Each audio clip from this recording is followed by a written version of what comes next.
Bom, vamos começar então. Primeiro, boa tarde a todos, né? É um prazer estarmos aqui. O Avalia é uma atividade em conjunto da CPA e da DAI, né? Diretoria de Avaliação e Informações Gerenciais. O objetivo dessa nossa apresentação com vocês é compartilhar com vocês alguns dados e algumas análises que são feitas na diretoria, tá certo? Com o objetivo de tentar verificar pontos que podem ser melhorados dentro de cada unidade acadêmica, né, em conjunto com dados que subsidiem isso, para que a gente possa avançar, né, em termos de avaliação, em termos de indicadores, né, da educação superior. Essa apresentação ela se divide, na verdade, em três etapas, né, em três momentos. O primeiro momento é o momento mais da CPA, um segundo momento trata sobre dados do ENAD, das visitas em loco, e um terceiro momento com outros estudos que são feitos pela DAI, que são disponibilizados para as unidades acadêmicas. Vai ser, ao final, disponibilizado tanto essa apresentação, como alguns dados que estão na apresentação, e como também a gente recebe demandas após a apresentação de dados que as unidades acadêmicas entendem que seriam interessantes para que elas pudessem tomar algum tipo de decisão, tá certo? Não sei se o professor Sérgio gostaria de falar alguma coisa antes de começar. Não, professor, fique à vontade. Estamos Tá aqui certo. com os ouvidos abertos. Muito obrigado. Ok, obrigado. Então, vamos começar com a Júnia apresentando a parte da CPA, por favor, Júnia. Tá certo. Bom, gente, boa tarde. Meu nome é Júlia, eu trabalho na coordenação de avaliação institucional com o professor Delano. Eu vou compartilhar minha tela aqui. Só um minutinho.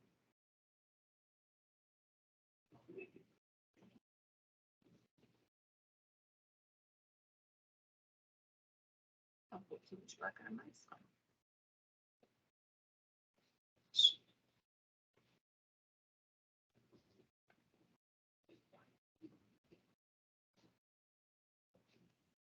Apareceu? Apareceu. Perfeito, então, muito obrigada. Apareceu. Bom, tá certo. Então, a gente vai hoje, agora nessa parte inicial, apresentar os dados sobre a CPA e sobre algumas informações básicas sobre os indicadores de avaliação da educação superior feita pelo INEP, tá? Inicialmente, a CPA, a atual CPA, que é a sua Constituição atual, ela foi instituída pela Resolução do Consune 49 de 2021. Só que a CPA já existia antes, em outra configuração, desde 2012, desde 2004, na realidade, a CPA já existia em outra configuração e anteriormente ela também existia, tá? A atual CPA, ela tem entre suas atribuições a de elaborar e implementar o plano de autoavaliação institucional, que é um plano trienal publicado a cada 3 anos e que conduz as atividades de autoavaliação da Universidade de Brasília. Além disso, ela tem o objetivo de promover e coordenar os processos internos de avaliação institucional, né? Apoiar os mecanismos, procedimentos de avaliação externa. Então, todas as vezes que tem uma avaliação externa para realizar uma avaliação em loco na Universidade de Brasília, a CPA ela participa de reuniões apresentando dados sobre a autoavaliação institucional da Universidade de Brasília, tá?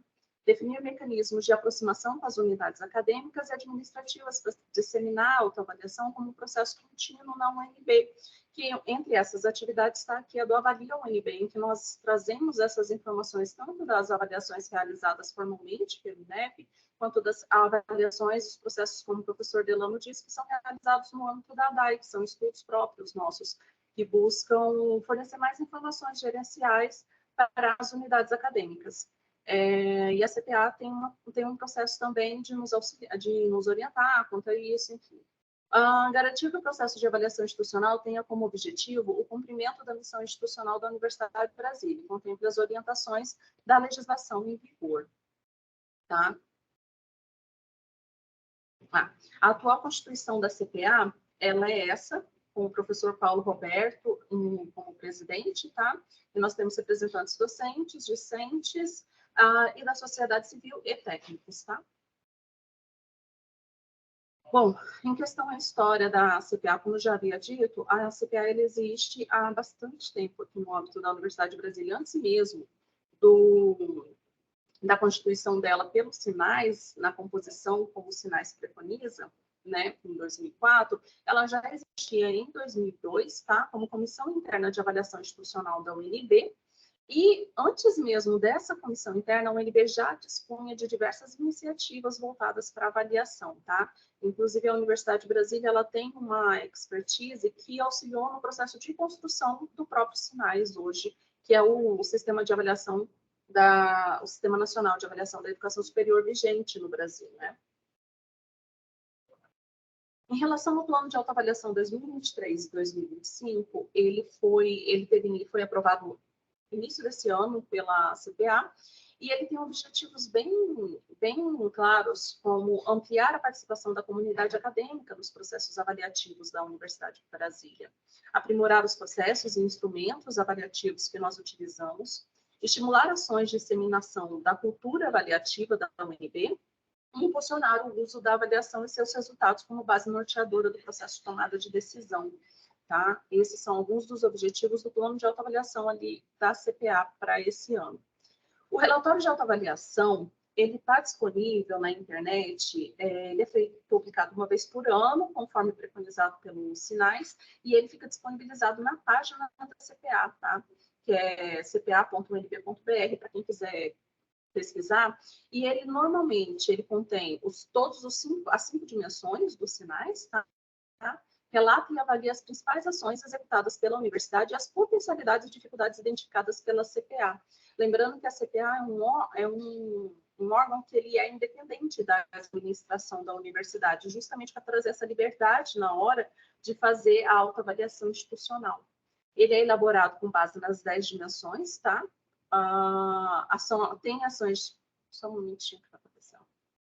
Ações de sensibilização quanto à importância da avaliação institucional, tá? Que são feitas como o Fórum de Autoavaliação da Universidade de Brasília, que é feito uma vez por ano, o site da CPA, que disponibiliza diversas informações, e atualmente também o site avaliação.unb.br, que é da Diretoria de Avaliação, visitas ao programa Avalia UNB, em que nós visitamos cada uma das unidades acadêmicas, buscando levar informações, as informações que vocês serão apresentados aqui. Pesquisa com egressos é apresentado no relatório, indicadores de fluxos acadêmicos, a acadêmica, que é realizada anualmente também pela DAI atualmente, em parceria com a CPA, e análise do desempenho da UNB nas avaliações externas, nos rankings dos quais a universidade participa, como o QS, THE, enfim, esses rankings internacionais que nós participamos anualmente.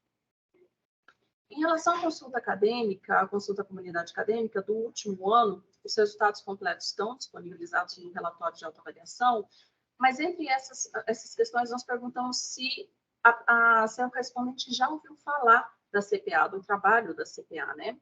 E, normalmente, entre docentes e técnicos, nós temos um índice maior de respondentes dizendo que conhecem a CPA, ou que pelo menos já ouviram falar da CPA, né? Mais entre docentes do que entre técnicos, porém, entre discentes, nós temos um desafio, desde que essa pergunta começou a ser feita, desde a primeira edição da consulta à comunidade acadêmica, essa pergunta é feita.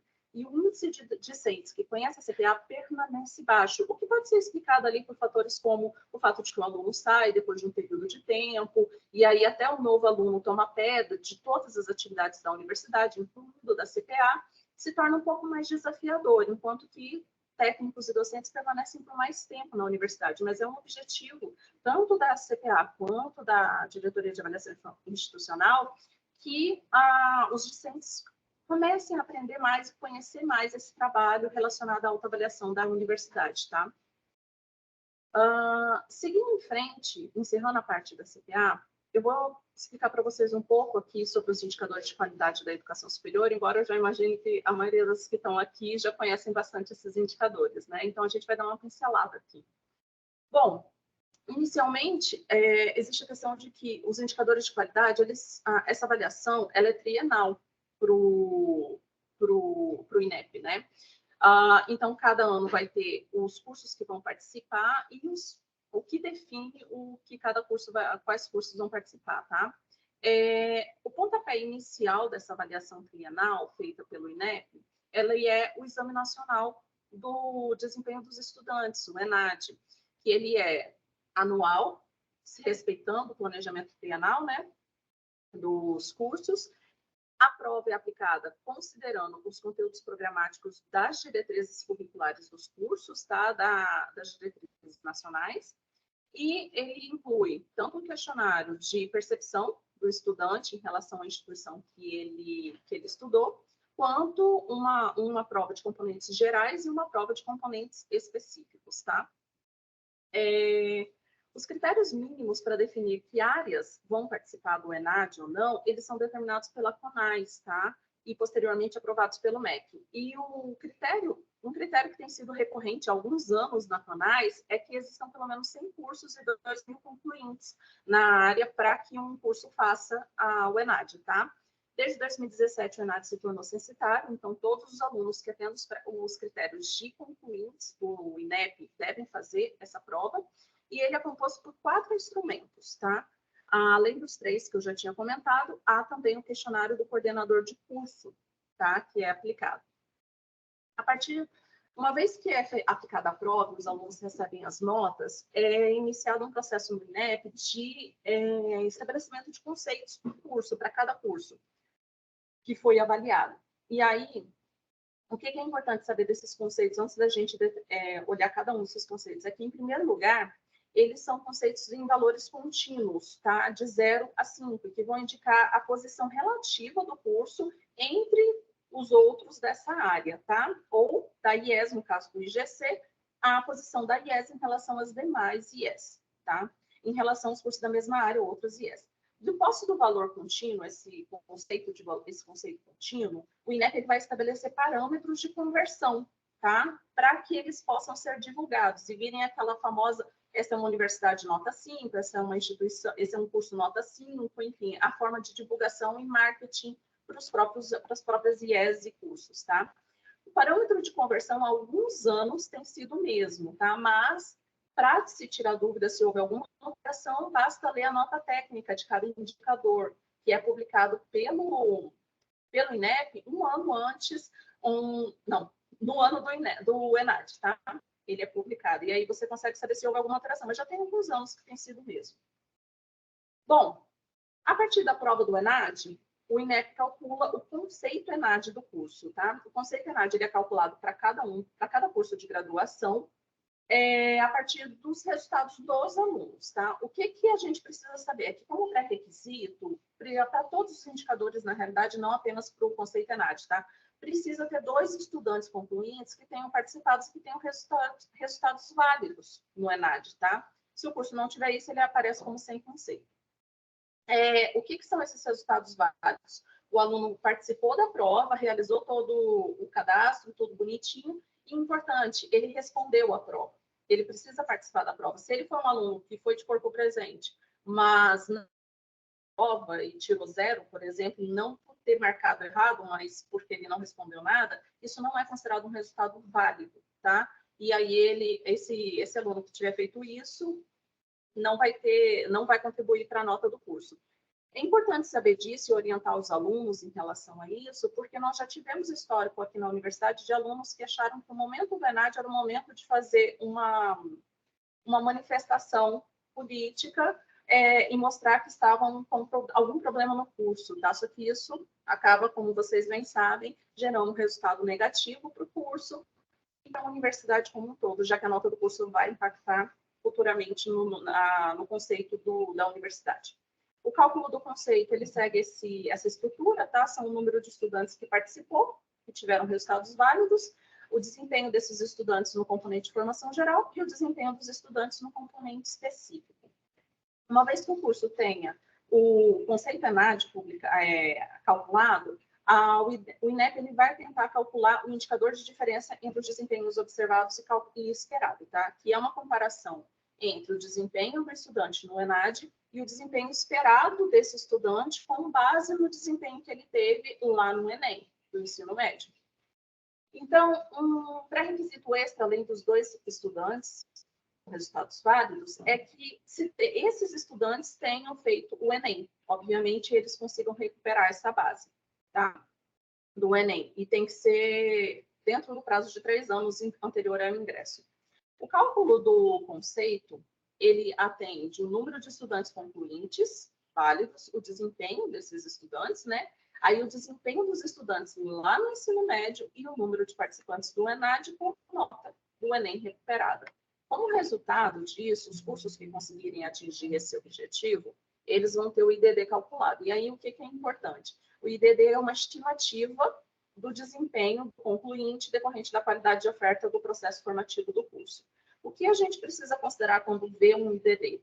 Primeiro, qual é o tipo de aluno que costuma entrar no curso? Então, por exemplo, quando a gente pega a Universidade de Brasília, que é uma universidade renomada, com uma das melhores do país e que tem um vestibular que é difícil, os alunos que costumam entrar aqui costumam ter um desempenho, quando fazem o Enem, costumam ter um desempenho superior, tá? Como resultado, às vezes o avanço deles não é tão grande quando a gente pega o resultado final. Por quê? Porque ele já era um bom aluno e ele continua sendo um aluno com uma formação excelente, que recebe uma formação excelente. Com isso, o IDD da Universidade de Brasília é comum que cursos nota 5, por exemplo, tenham um IDD mais baixo, tá? Porque essa diferença não vai ser tão grande. Bom, seguindo, a gente vai para os indicadores de qualidade do CPC. Uma vez que tenha sido calculado o ENAD e o IDD, é calculado o CPC, que é o conceito preliminar de curso, dos cursos, tá? Ele é uma combinação de 4 dimensões diferentes e 8 componentes que são agrupados nessas 4 dimensões. A estrutura do cálculo é essa. Então, nós temos a dimensão de desempenho dos estudantes e o componente é a nota do conceito do ENAD, tá? Isso vai ter um peso de 20% e a fonte é a prova do ENAD, o desempenho dos estudantes no próprio ENAD. Depois nós temos o valor agregado pelo processo formativo oferecido pelo curso, que é a nota do IDD, que corresponde a 35% da nota. Se o curso não tiver o IDD, aí a dimensão anterior, desempenho dos estudantes, passa a ter 55% de peso, tá? Então, dessa forma, a gente já vê a grande importância que o ENAD tem no CPC. Em seguida, nós temos o corpo docente, a dimensão do corpo docente, que tem como componente a proporção de mestres, doutores e regime de trabalho. Essas informações vêm do censo, tá? Realizado anualmente pelo INEP. Finalmente, a gente tem a dimensão de percepção do discente sobre as condições do processo formativo, ou seja, aquela prova que é o questionário ao estudante com a percepção dele sobre a instituição. Então, nós temos a nota que o estudante atribuiu à instituição, a organização didático-pedagógica, as instalações físicas e a formação acadêmica profissional, tá? E com isso nós temos 15% de peso na nota do CPC, totalizando 100%. Nesse quesito, em primeiro lugar, a gente vê que o ENAD ele tem 75%, 70% de peso dentro do CPC, é um peso considerável, tá? E essa percepção discente sobre as condições do processo formativo é uma área que os cursos podem atuar bastante, conversando com os estudantes, orientando eles sobre a importância do Enem e também buscando formas de formativa, identificar onde que os estudantes têm dificuldade, por exemplo, em instalações físicas, e buscar as formas de solucionar isso, tá? Mas o professor Delano vai falar mais disso com vocês mais para frente. Finalmente, se um curso, existem basicamente três formas gerais de um curso ter a nota do indicador de qualidade do conceito de curso. A primeira é que ele seja de uma das áreas que tem a avaliação em loco obrigatória, tá? A segunda forma é que ele tenha tirado uma nota inferior a 3 no conceito preliminar de curso, e aí ele vai ter uma visita obrigatória de uma comissão de avaliadores. E a terceira é que ele não seja avaliado no ENAD. Caso o curso não seja avaliado no ENAD, ele precisa ser avaliado com uma avaliação em loco, tá? O conceito de curso, ele é composto após a avaliação em loco, né? E ele pode modificar o CPC. Então, se o curso teve CPC 4, ele pode tanto descer para 3 quanto subir para 5 numa avaliação em loco. Ele é calculado com uma base aritmética simples, tá? Ponderado dos conceitos e com arredondamento do resultado. A composição básica do conceito de curso é, na dimensão 1, ele vai ter a organização didático-pedagógica, que corresponde a 30% do peso. Na dimensão 2, o corpo docente tutorial, com 40% do peso, e onde a Universidade de Brasília normalmente tira a nota máxima, tá? É muito raro a gente ver um curso, eu não me lembro de nenhum, que tirou uma nota que não fosse a máxima, nesse indicador. E, finalmente, a dimensão 3, infraestrutura, que é exatamente onde a universidade muitas vezes sofre um pouco devido à amplidão da sua estrutura física. É difícil garantir manutenção e toda a infraestrutura necessária para todos os cursos, né? Então, é onde a gente costuma sofrer um pouco. Em seguida, nós temos o IGC, tendo formado o conceito ENAD, DD e o conceito de curso, ou o conceito preliminar de curso ou o conceito de curso, nós vamos ter o cálculo do IGC. O IGC, ele, que é o Índice Geral de Cursos, ele já é um indicador da nota da instituição, da UNB propriamente dita. Ele vai ser calculado após o conceito do ENAD, DD e CPC, é publicado anualmente, tá? Como pré-requisito, ele precisa que pelo menos um curso da instituição tenha tido o cálculo do CPC no ano anterior, tá? Ou do conceito de curso. Então, se algum IES, por exemplo, é especializada em formação em direito, por exemplo, ou em comunicação, ela talvez não consiga ter nota todos os anos, tá? O cálculo ele é realizado com notas contínuas do CPC do último triênio, ponderado pelo número de matrículas de cada curso. E no IGC, especificamente, a gente também vai ter o conceito de curso de pós-graduação, estricto sensu, as pós-graduações, e elas têm um impacto bem grande no desempenho do IGC, tá? Na nota do IGC. E, finalmente, o IGC ele impacta a matriz orçamentária do governo federal para as instituições de ensino do governo federal. E, então, o nosso bom desempenho nele garante mais recursos para a universidade. Esse ano, a universidade recebeu nota 5, né? Ela cresceu, mas como vocês vão ver daqui a pouco com o professor Delano, vocês vão ver que a nota da universidade não se alterou tão significativamente assim. Ao longo dos anos, a gente tem ali um espectro onde a gente se mantém entre o 4 e o 5, tá? Porque essas mudanças no valor contínuo, que é justamente onde a gente se debruça enquanto universidade, enquanto curso, para estudar o desempenho dos cursos, esse valor contínuo ele não se altera muito, mas às vezes é o suficiente para fazer a universidade subir de IGC para 5 ou de descer o IGC para 4, sem que isso realmente represente uma queda abrupta da qualidade da Universidade de Brasília, nem um crescimento abrupto. A Universidade de Brasília ela tem tido uma crescente que pode ser vista nos rankings internacionais dos quais nós participamos, que pode ser vista no próprio desempenho da universidade no IGC, tá? E aqui eu encerro a minha apresentação e passo para o professor Delano. Obrigado, Júnior. Bom, então vamos trabalhar um pouquinho com esses resultados. Pode passar o próximo, por favor?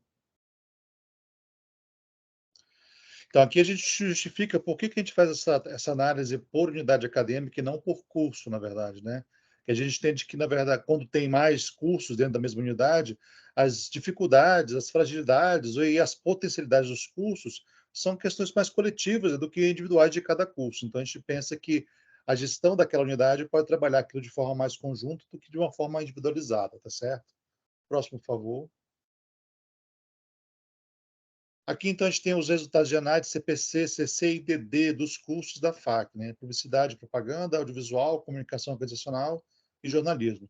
A gente percebe, então, já que tem 2 cursos que não têm ENAD ainda, né? Que é audiovisual e comunicação organizacional. Os outros 2 têm ENAD, tá certo? Então, eu tenho aí como nota de CPC, né? Nota preliminar 4 para esses 2 cursos, tá certo?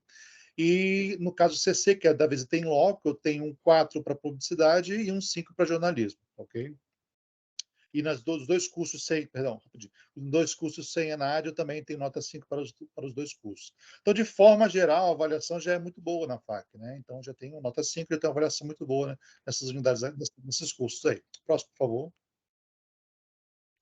Falando um pouquinho agora sobre o ENAD, especificamente sobre o questionário do estudante, como a Júnia falou, ele equivale a 15% dessa nota.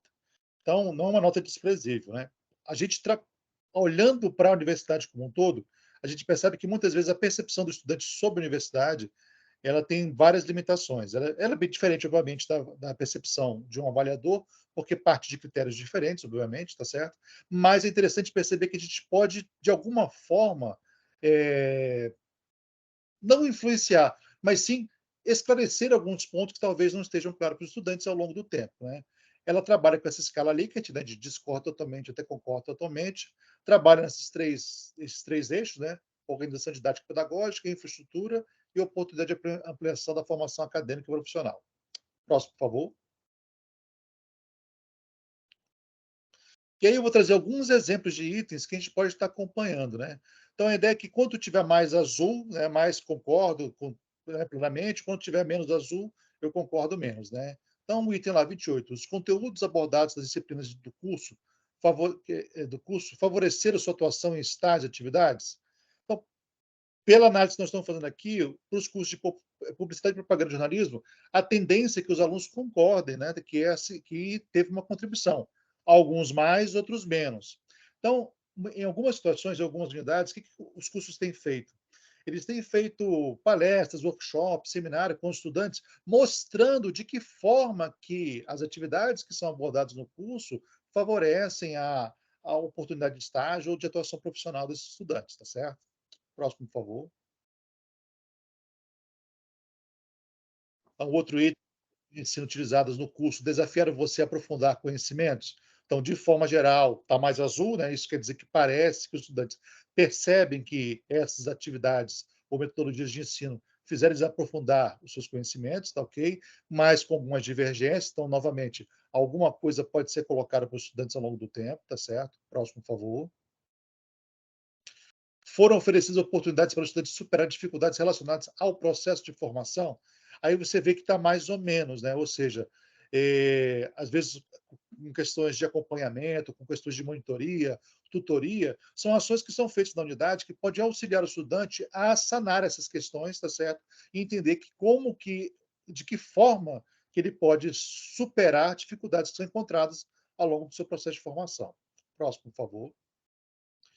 Essa é sempre uma questão controversa, alguns cursos dão muita diferença, tá certo? No de vocês até que não ficou tão diferente, mas a coordenação do curso esteve disponível para a orientação acadêmica dos estudantes. Em alguns cursos aparece que os estudantes não viram o coordenador. E a gente sabe que isso não é verdade, tá certo? Porque o coordenador está presente, na grande maioria das vezes. Só que o estudante tem uma percepção diferente disso, né? Ele acha que o coordenador tem que estar disponível full time para ele o tempo todo, né?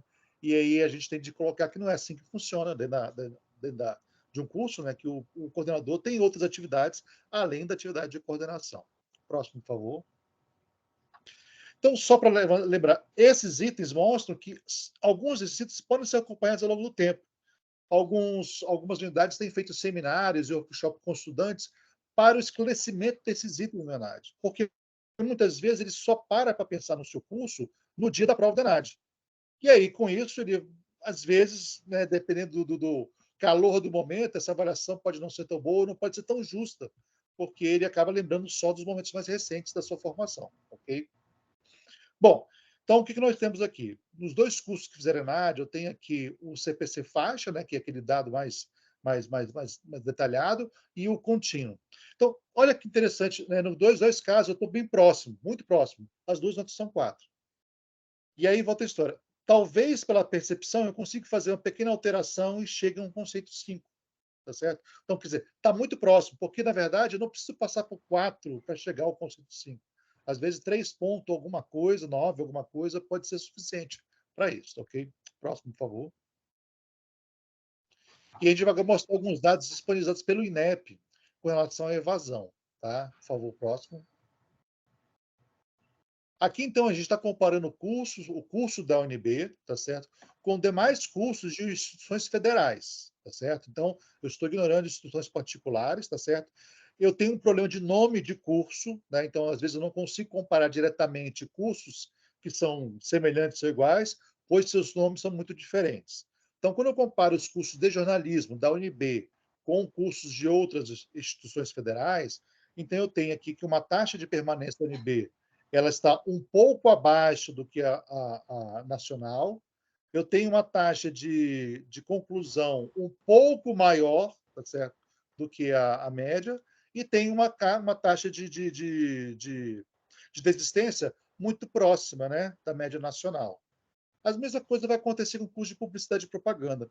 Esse dado é interessante ser comparativo para ver como que a UNB justamente está com relação aos outros cursos de outras instituições federais, tá certo? O próximo, por favor. Aqui é de comunicação social. A gente sabe que esse nome comunicação social no CIGA tem algumas diferenças, tá certo? E com certeza os cursos também têm. Então, eu tenho novamente uma diferença nacional com a da universidade. Aí depois a gente pode ver com calma esse dado. Próximo, por favor. E aqui a gente traz a pesquisa de egressos. O que a gente faz? A gente utiliza o relatório da RAIS, que traz os dados a partir do CPF dos estudantes, tá certo? Que saíram da universidade, e a gente consegue mostrar de forma geral aonde eles estão empregados e qual é a renda salarial desse estudante em média. Próximo, por favor. Então, aqui a gente traz o pessoal de audiovisual, tá certo? Então, basicamente, a maioria deles está como serviço público, né?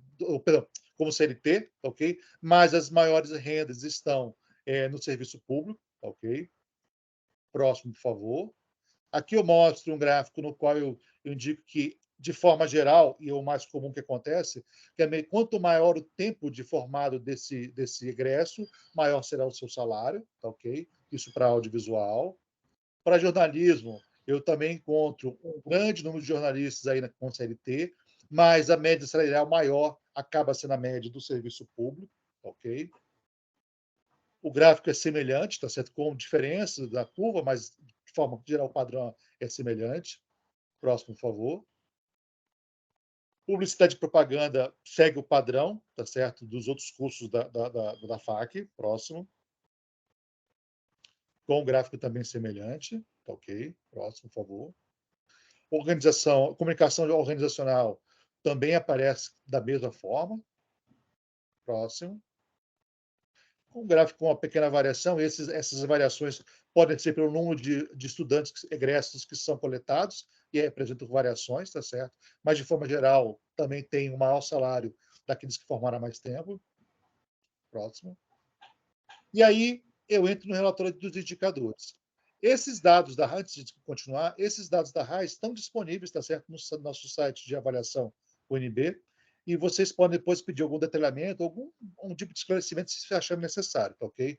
Lá tem os dados mais detalhados também, com outras informações que não estão sendo apresentadas aqui. Então, muitas vezes as comissões de avaliação pedem estudos sobre os egressos. E nesse nosso relatório tem vários estudos interessantes que podem fomentar essa discussão com os avaliadores do INEP quando tiver visita em loco dos cursos. Próximo, por favor. Bom, então aqui eu vou tratar sobre visitas em loco. E aí aqui eu chamo a atenção para um detalhe importante, que algumas visitas são muito antigas. Então nós estamos olhando para o relatório daquele período. Então tem visita de 2011, 2012, tá certo? Então são relatórios antigos que certamente muita coisa já mudou, mas a gente faz análise para mostrar como que isso é feito com os dados que são colocados disponíveis para nós agora, ok? Próximo, por favor. Então aqui eu tenho a visita em loco que foi feita no curso de audiovisual, tá certo? Essa visita, o resultado é de 2019, né? Isso, data de 2019. Então, deve ter acontecido entre 2019 e 2018, 18 e 19, essa visita. Né? Isso é recente. Isso, né? Tá. E aí você tem aqui uma visita no conceito 5 que é interessante analisar. Quando eu olho a organização didática pedagógica, eu vejo que a maioria dos conceitos está na nota 5. Então, indica que vai uma avaliação muito boa. Corpo docente, novamente, né? Eu tenho uma avaliação bem próxima dos 5. Né? E na infraestrutura, 4,88. Então, no final, a avaliação foi muito boa com o conceito 5. Ok? Próximo, por favor.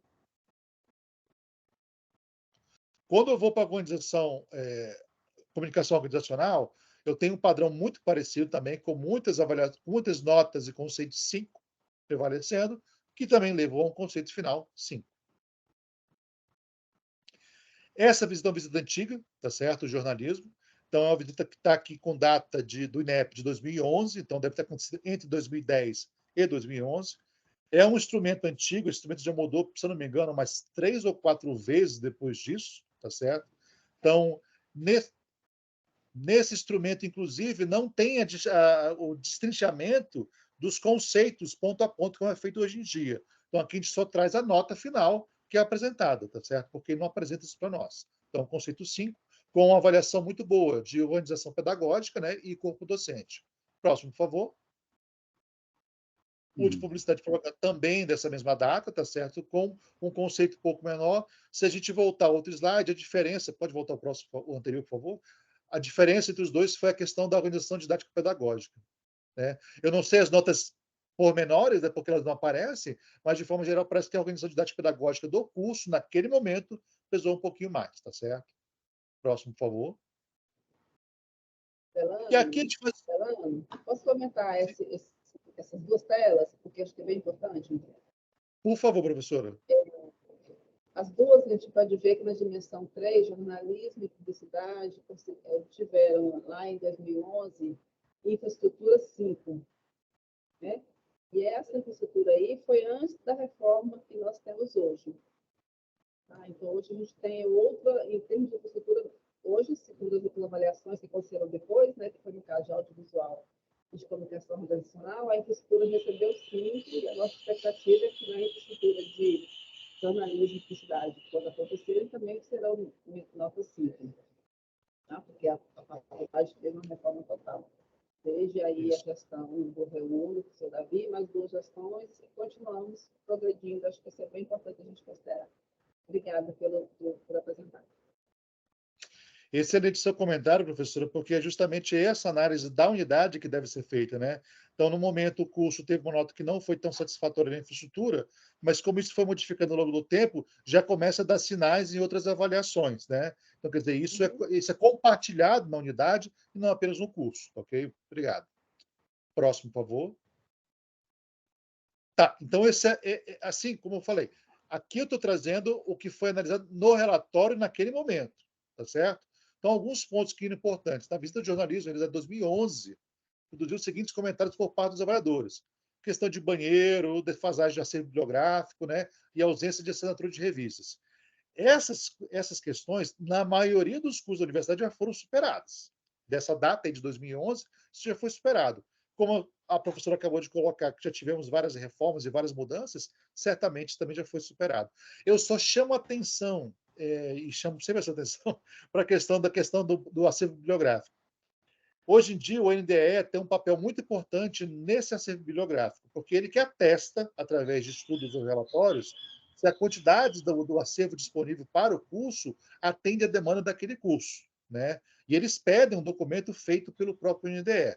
Antigamente tinha a ida direta à biblioteca, né, para checar essas coisas. Agora, como as visitas são virtuais, na verdade, né, é uma visita in loco virtual, eles pedem os documentos feitos pelo NDE, tá certo?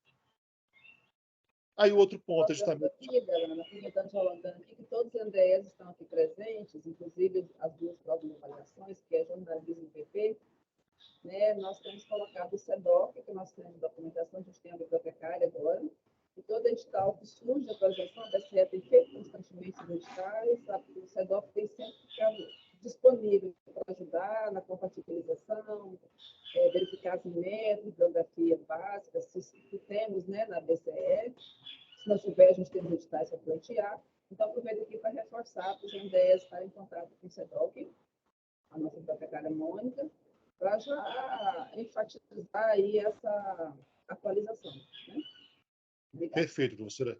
Perfeito. A ideia é essa mesmo, justamente porque a gente tem vários editais sendo lançados com relação à bibliografia, né, nas unidades acadêmicas, que podem ser aproveitados para esse momento de compra, aquisição e atualização da bibliografia. Bom, o segundo ponto é o mesmo bibliografia, tá certo? Para o curso de publicidade e propaganda. Na época, publicidade e propaganda foi apontada uma questão de atualização, né, do PPC, mas eu imagino que já deve ter sido feito isso, né? E a verificação a respeito das instalações pendentes das ilhas de edição. E aí isso deve ser uma coisa anterior que deve ter sido já sanada nesse momento, tá certo? Sim, sim. Próximo, por favor. Aqui uma outra análise que a gente tem que começar a fazer com relação à inserção na pós-graduação. Então, a gente tenta, através do censo, buscar quais professores estão na pós-graduação, tá certo?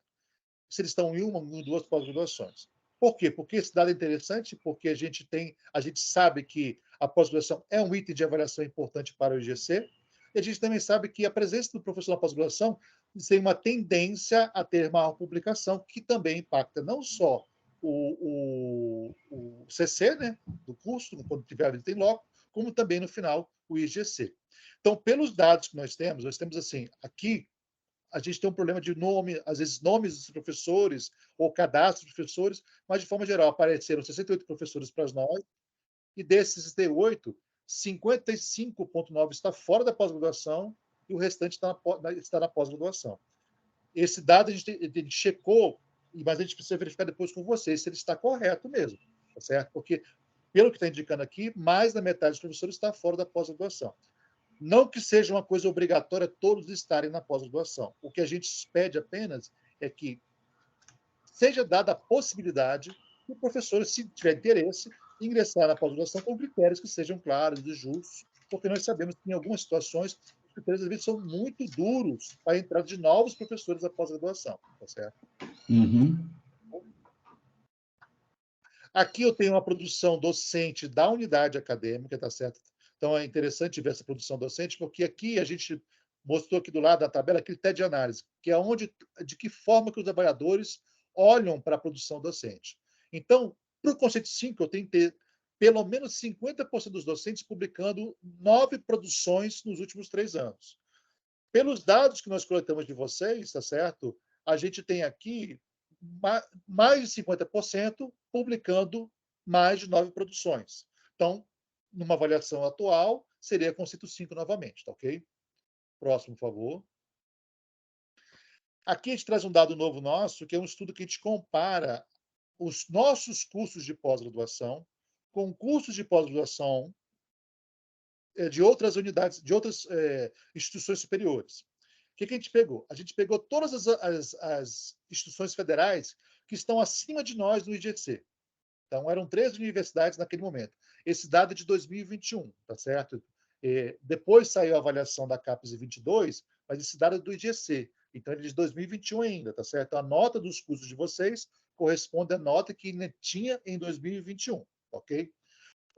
Mostra de que forma que a universidade está posicionada, tá certo? Por exemplo, no curso de mestrado de Comunicação e Informação, eu tenho algumas universidades que estão com notas maiores, tá certo? Eu tenho a UFMG e a UFRJ com notas maiores que a UNB, tá certo? Em 2021, tá ok? E aí eu uso no eixo Y aqui, eu uso o número de matriculados, para mostrar como que está a matrícula desses cursos quando se compara com a universidade.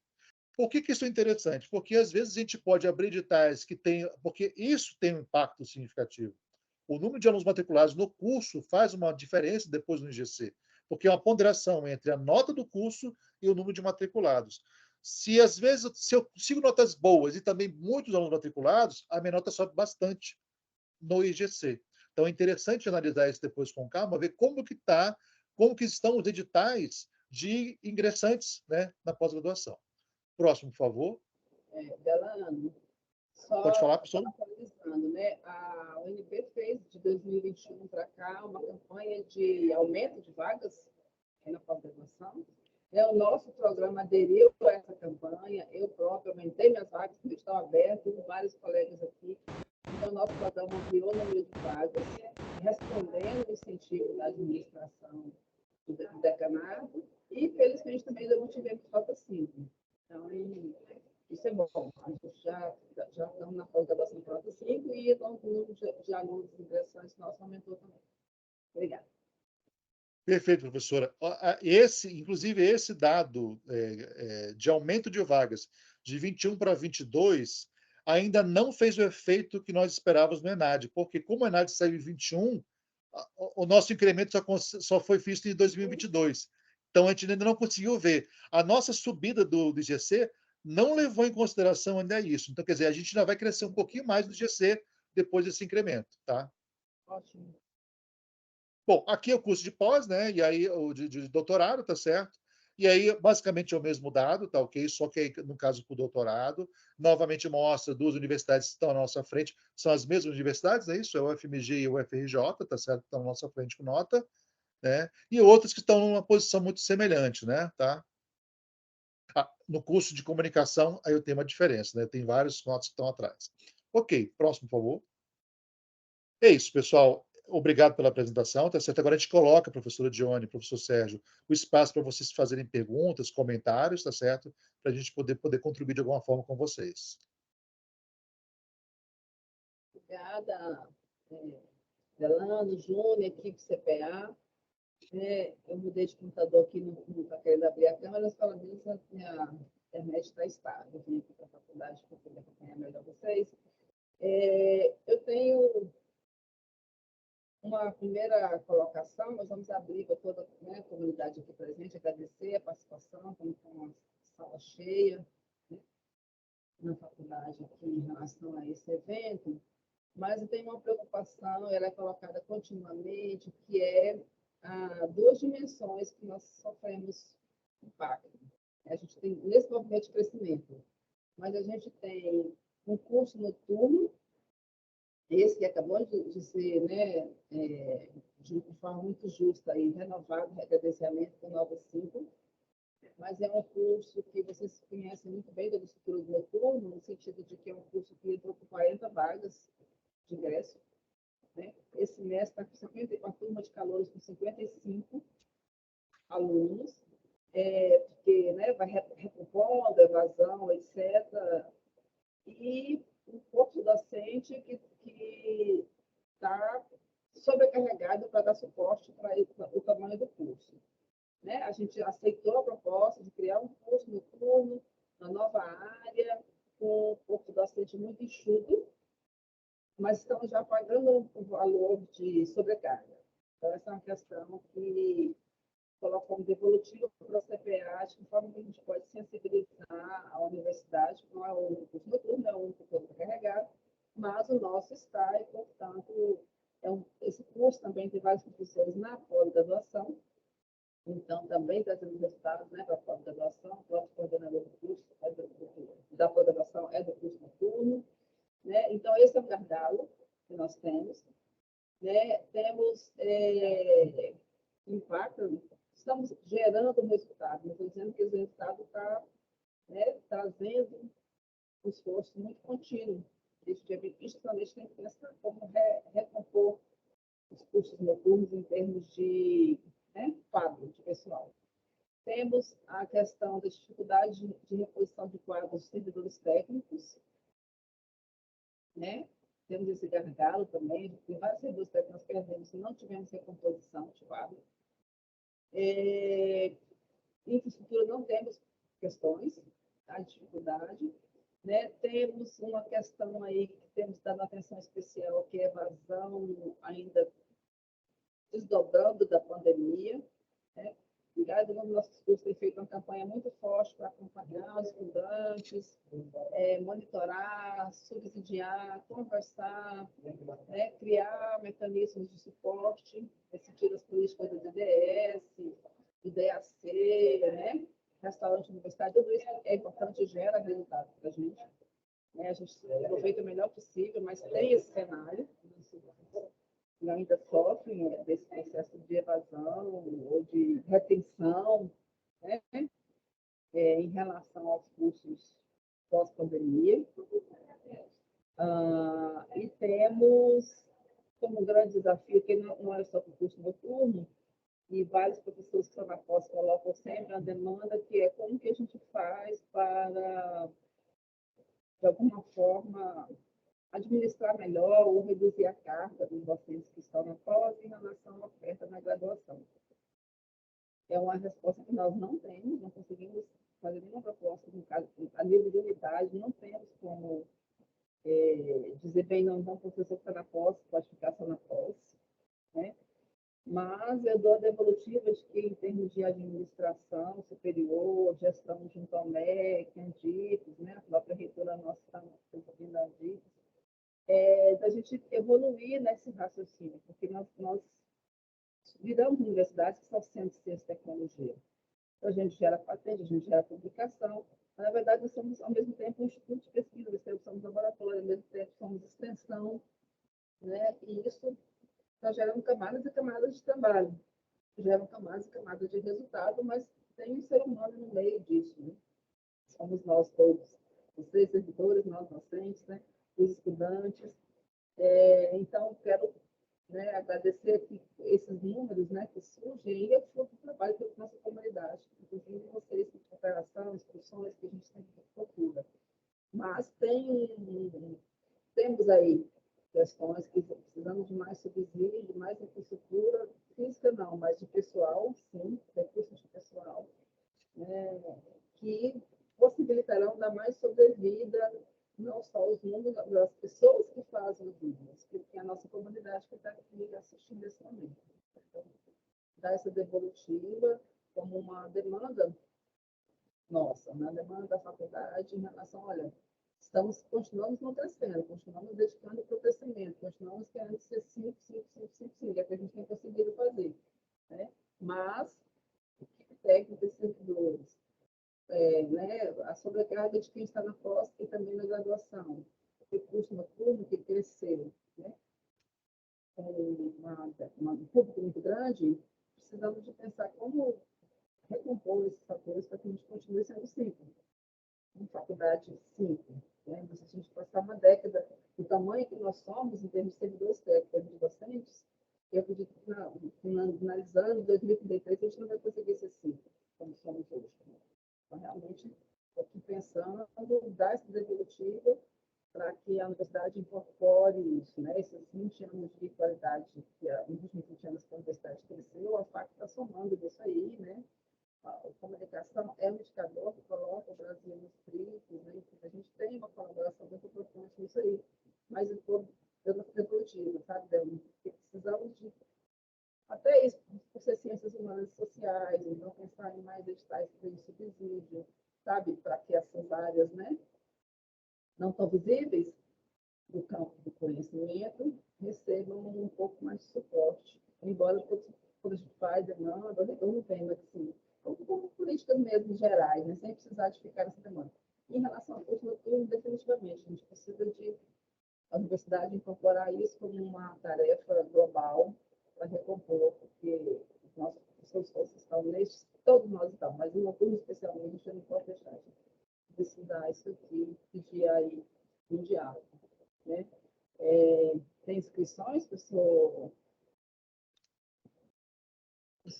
Não, Silveira? acho que então, aqui não tem ninguém com a mão levantada. Eu queria só fazer um comentário, professora, sobre a sua fala. Com relação a curso noturno, eu sou da FUP, né? Sou de Planaltina. Né? Nós também temos curso noturno, temos esse desafio, né? De estarmos no curso noturno, estarmos na pós-graduação, é um desafio muito grande. Recentemente, a FUP fez um edital específico dentro da FUP para promover algumas pesquisas com relação aos seus cursos de graduação ou de pós-graduação, tá certo?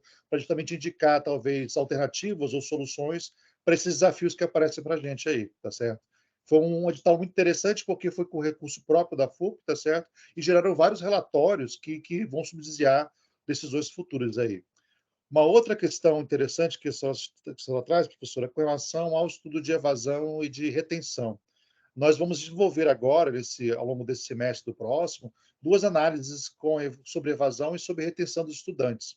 Principalmente vendo as disciplinas que mais estão tendo retenção, tentar ver os motivos e tentar ouvir um pouco sobre evasão. Então, a gente está tentando olhar para esse lado também, porque a gente sabe que depois da pandemia as coisas ficaram mais complexas. Agora que os alunos estão retornando, no final das contas, ou não para a universidade, tá certo? E com várias dificuldades. Então, a gente já está preparando alguma coisa sobre isso. Algumas unidades acadêmicas já estão fazendo esses estudos, mas a gente vai conduzir o estudo para a universidade como um todo, tá ok? Obrigada, Delano. Tem inscrições? As sugestões Alguém para nós gostaria de... estão por trás, professor Delano, vou atrás dos estudos de Planaltina. Tem alguma inscrição, gente? O pessoal Vladimir pediu aqui as planilhas. Professora Dione, sim, por favor. eu só gostaria de agradecer ao professor Irano e toda a equipe que traz esses dados para a gente, com uma informação que proporciona para a gente uma melhoria no nosso trabalho, uma melhoria no trabalho dos coordenadores de curso, da própria equipe de direção, dos servidores técnicos administrativos. Dizer, mais uma vez, que é um trabalho que é muito importante para a gente poder pensar, a gente que está começando uma gestão nova agora na direção, a gente começar a pensar algo diferente que só traga melhorias para a faculdade. Muito obrigado a todos vocês, de verdade. Nada. Obrigado, Sérgio. Mais algum comentário ou perguntas, especialmente os cursos aí, no caso de PP, jornalismo, que vão chegar para avaliação recente,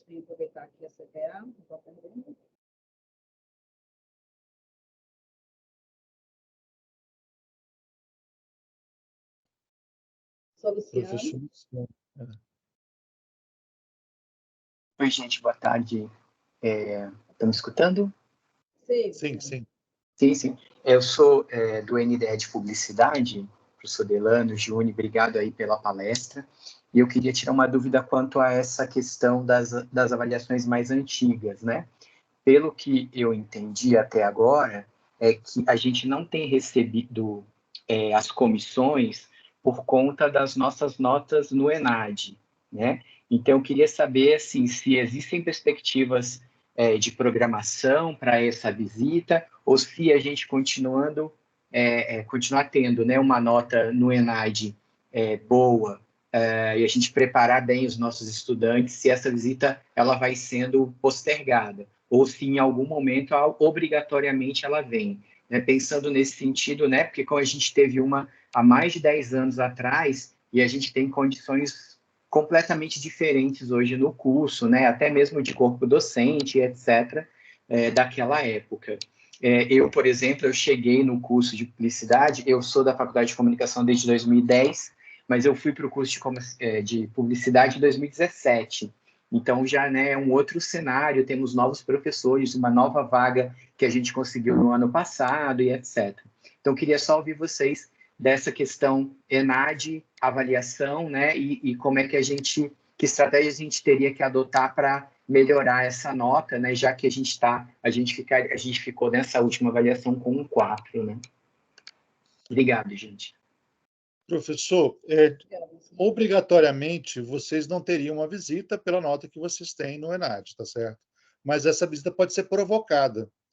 A unidade pode solicitar uma visita em loco justamente para a atualização dessa nota de vocês. Se for de interesse, né, da unidade, isso pode ser feito, tá certo? É feita uma solicitação, se não me engano, para o DEG, tá certo? E o DEG solicita que isso aconteça no próximo ciclo possível. Júnior, quer complementar? Entendido.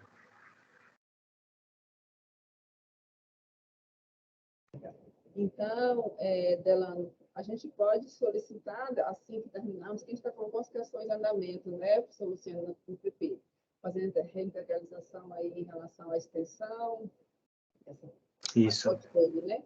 Mas Novo projeto pedagógico novo, né? Estamos revendo o projeto pedagógico, o PPC, mas feito esse pacote, nós estaremos com tudo arrumado. E aí, Isso, professora. Exatamente. Esse ano, eu acho que todas as visitas estão agendadas, tá certo? Desse ano. A gente tem coisas até o final, até dezembro, se não me engano, tem as visitas já agendadas, mas isso pode ser feito a partir do momento que vocês acharem que já estão prontos para receber novamente uma visita em loco. Perfeito. Obrigado, professor Delano. Nada.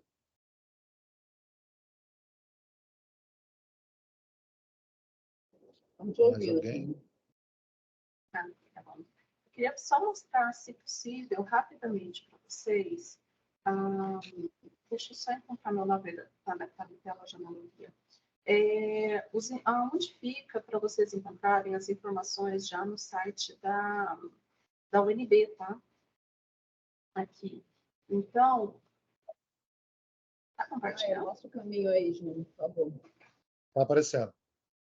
Beleza. Então, aqui a gente tem o site da CPA. Então, caso vocês precisem conhecer, queiram conhecer o plano de autoavaliação, podem vir aqui quem são os componentes da CPA, sobre a consulta da comunidade acadêmica, os relatórios antigos, né, que já tiveram, relatórios de autoavaliação, se vocês quiserem encontrar informações de qualquer ano, estão disponíveis desde 2009, tá, os relatórios, então vocês podem encontrar aqui no site sobre o programa também. Aqui no Avalia UNB, no site Avaliação UNB, vocês vão encontrar nessa aba aqui, Avaliação Interna, todas essas informações. Então, relato institucional da Universidade de Brasília, avaliação docente por discente, que embora seja feito pelo DEG, muitas pessoas entram em contato conosco, então a gente já deixou a informação aqui para direcionar as pessoas para o local correto. A consulta à comunidade acadêmica, os resultados de cada consulta, o perfil dos estudantes, minha internet aqui está um pouco lenta, eu não estou conseguindo atualizar, mas... então, o perfil dos estudantes de cada curso, separado por cada curso, incluindo pós-graduação e graduação, tá? A pesquisa de egressos, que é realizada da RAIS, que a gente deu uma amostra para vocês aqui na apresentação, vocês encontram ela completa aqui por curso e dos anos anteriores, aqui na pesquisa de egressos. Então, aqui vocês conseguem ver os arquivos desde 2018, a gente tem publicado anualmente, tá? Para todos os cursos. O anuário estatístico da UNB, onde vocês encontram informações, né, sobre a universidade, que também é anual. A avaliação das unidades, que é um projeto que começou ano passado, ano retrasado, e que a gente tem dado continuidade para conhecer como é o dia a dia das unidades, tá? E buscar subsidiar informações para a gestão, para que possam ter ações de melhoria, tá? Os desafios que as unidades têm. Avaliação dos programas de pós-graduação também, e também as avaliações externas que a UNB participa, tá? E as avaliações que nós temos sobre isso. Alguns estudos específicos são enviados, então tem aqui a CPC, IDD, conceito de curso, para que vocês possam olhar. Esse site tem bastante informação sobre os cursos, tá? E aqui é o canal da CPA, onde a gente começou a incluir todos os vídeos de todos os avalias UNBs, para ter memória e também para disponibilizar isso para outros cursos, para que eles possam assistir e conhecer essas atividades, tá? Aí eu queria mostrar para vocês isso, para vocês terem essa informação. Então, além dessas, poderem solicitar para a gente informações que sejam mais necessárias ao curso de cada um, tá? Obrigada, Júlia. Parece que alguém pediu aqui. Sim, o professor Luciano. Luciano.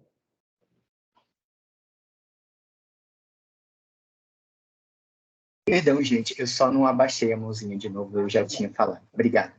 Porque ele avisou novamente, como se fosse um pedido novo. Quero aproveitar também, mais alguma pergunta, gente? Um comentário, devolutivo para o CPA. Eu quero aproveitar aqui, então, equipe da CPA, que tem aqui a presença da equipe do DEG também, o nosso procurador institucional, né, a representação da CANAT de graduação, para registrar aqui publicamente, nesse conselho ampliado, o quanto foi importante o suporte tanto da CPA, quanto do DEG, quanto da SAA, quanto da PRC para questões práticas de reforma, mas, né, as outras gerenciais e tecnológicas e de registro, CIGA, etc., para esse recente credenciamento, sempre esse recredenciamento de comunicação organizacional, foi muito importante o suporte que vocês ofereceram, né? E no próprio suporte, no próprio lidar com as situações, é uma aprendizagem institucional também, para aqui, para a unidade, né? Aqui quero destacar que a maior aprendizagem que nós tivemos nesse processo foi a importância de a faculdade, aí meio que repercutindo o que o Delano falou no início, que a faculdade se perceber como uma unidade, né, e a avaliação ser considerada como uma questão de responsabilidade da unidade e não do curso ou não apenas da coordenação do curso, né, da questão de graduação. Então, nós conseguimos que toda a nossa comunidade agisse dessa forma, em sintonia com esses setores da administração superior que eu citei, né? Isso foi de uma aprendizagem grande, dando a ideia de que a gente deve aprender um curso com o outro, né? Sem distinção de, né, se o curso é diurno ou noturno, se ele é de graduação, se ele é de pós-graduação, né? Todos compõem uma grande unidade, que é a FAC, uma unidade muito maior, que é o UNB. A nossa unidade, na verdade, é o UNB. Acho que isso foi foi importante, mas a faculdade sozinha não faria isso, o curso sozinho não faria isso. Foi com essa sintonia aí que a gente estamos preparados aí para que na avaliação de PP, né, publicidade, propaganda e de jornalismo, assim como foi de comunicação organizacional e da pós-graduação, a gente também trabalha com esse espírito coeso, né, de aprendizagem coletiva, de dedicação, para, né, não conseguir notas, porque, embora a gente seja da comunicação, a gente fica alegre, né, faz cedo, comemora, né, como informação importante, mas não por isso, né, mas porque a gente sabe que o critério de avaliação é uma referência, né, para a gente saber quanto estamos cumprindo nosso papel social, mas por isso, mas nesse sentido. Se vocês não tiverem nenhuma informação, nenhum participante, a gente vai encerrar, mas está aberto ainda. Alguém quer fazer alguma informação? Comentário? né? Acho que estamos contemplados, você vai colocar, né, Júnior, no próprio, né, lá no próprio material, tá? Sim.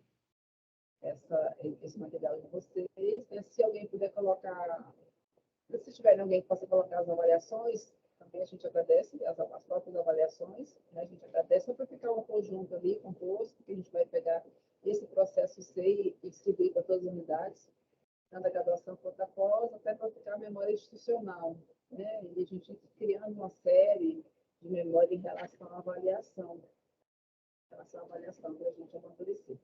E uma sugestão que eu ouvi quando você falou, Júlio, naquele momento eu não pude responder, porque a internet estava muito intermitente, mas quero colocar agora, em relação a como aproximar os estudantes da avaliação, né? E aí, talvez um bom momento seja nas disciplinas de ingressantes, que vocês conseguissem, né, fazer uma agenda junto às disciplinas de ingressantes. Mesmo nós temos aqui uma disciplina que chama Comunicação e Universidade, né? Nós não falamos de avaliação nessa disciplina, mas eu acho que é algo que a gente pode começar a falar. O que é avaliação, o que são os índices de avaliação, né? São indicadores de qualidade, como é que se constrói, qual é o papel do estudante, do servidor técnico, servidor docente nesse processo. Acho que, assim, em termos orgânicos mesmo, né? Não vocês imaginam, o MP deve ter o número de disciplinas de calor vezes dividido por 5 e o número de turmas de café que você diria. É impossível. Mas se o decanato, né, fizer um convite, disciplinas introdutórias, que cada curso tem uma disciplina onde possa introduzir a questão da avaliação, né, dos índices, se o professor tiver o conteúdo disponível, acho que a gente consegue fazer isso com regularidade. Né, com regularidade. Pode ser um caminho. Porque realmente, né? E aí também teve aquela fase que nós passamos, eu não passei por isso, mas como diretora, mas o Davi, por exemplo, passou, que era que os alunos estavam recusando fazer análise. Né? Uma grande campanha de desinformação, que, na verdade, queria desvalorizar o ensino público. Né? Então, acho que trabalhando com os calouros desde o início, talvez a disciplina de graduação seja um começo. Né? E um pouquinho antes, né, sugerir aí os processos avaliativos. Por que não ser conteúdo do PAS? Por que não ser conteúdo do vestibular? Por que não ser conteúdo do SISU? Você quer ir para a universidade? O que é isso? O que é universidade, o que é NAD, o que é SISU, o que é avaliação, o que é qualidade? Por que eles não poderiam estudar isso para chegarem aqui? Nossos estudantes, né? Não é isso? Eles valorizam o que é, né? Em termos de sistema cognitivo, o que traz uma recompensa. Você vai aprender algo que você vai precisar para passar no MBA. Acho que é um movimento que vocês podem pensar também. Tá? Né? Esse jogar fisiquinho que é importante, por que saber o que avaliação não é importante? Sim. Sim, obrigada pela proposta. Então, a palavra final é de vocês. Se vocês têm mais alguma observação, senão a gente passa a palavra. Não, professora Dione. Muito obrigado por todas as observações também. Então, vocês podem encerrar. Bom, professora, muito obrigado pela participação de vocês, pelo espaço que nos concedeu aqui para a gente poder apresentar um pouco dos nossos produtos e ouvir um pouco vocês também, que é importante. Os dados, eles falam muita coisa, mas quem está na unidade é que, na verdade, conhece, né, o dia a dia, a realidade de cada um. Né? Então, é importante a gente ouvir um pouco a unidade acadêmica. A gente viu que muitas questões colocadas aqui já foram sanadas, né? Então, certamente, em outras avaliações, as notas serão de excelência, né, mantendo o padrão que você já tem hoje em dia. E com isso nós encerramos então essa atividade de hoje, agradecendo a vocês pela participação. Nós que agradecemos. Obrigada. Nós que agradecemos. Muito obrigado. Boa tarde a todos. Boa tarde. Obrigado, professor. Boa tarde. Boa tarde. Obrigado, gente. Boa tarde. Obrigada. Nada, boa tarde.